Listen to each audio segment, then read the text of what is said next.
So today we are going to be adding our letters for our onomatopoeia to our background that we have been creating the last 2 weeks. So here are just some examples of the letters that represent like the words. So if I'm thinking for mine that I'm using, so we're going to go back into Autodesk Sketchbook, and for my word I'm going to use splat. So splat, makes me think of like something slimy and soft and wavy, not something that is hard or straight lines. So thinking about what your word tells you. So just like last week, we need to add another layer.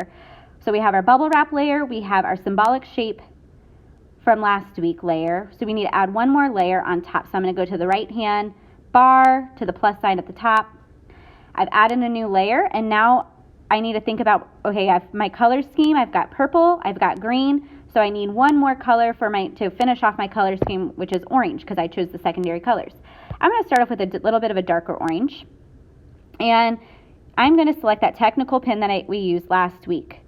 I'm going to make sure that the size is nice and thick today. I'm going more for a 14 or a 15.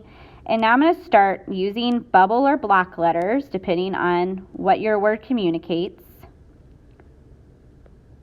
drawing out my letters. So I'm doing splat, which means I'm using things that are really curvy, and make sure to close up my outline.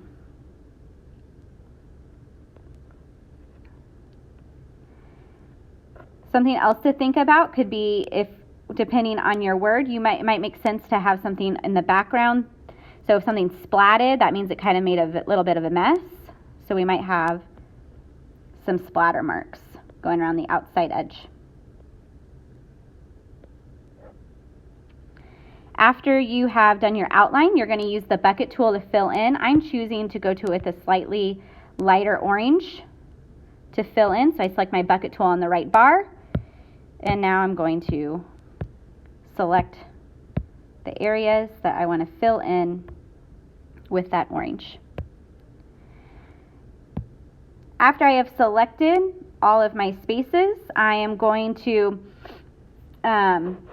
think about any finishing touches. Something I know I want to add, and this is my choice as an artist, is deselecting my bucket tool. I'm going to go with a little bit of a light yellow here, and to make it almost look shiny, because I'm thinking of slime, I'm going to add some highlights to my words just to add a little bit of a shine to it. But that's my choice as an artist. After you have completed this, go ahead and take a screenshot, save it, and upload it to Canvas. We can't wait to see what you create. Have a great week.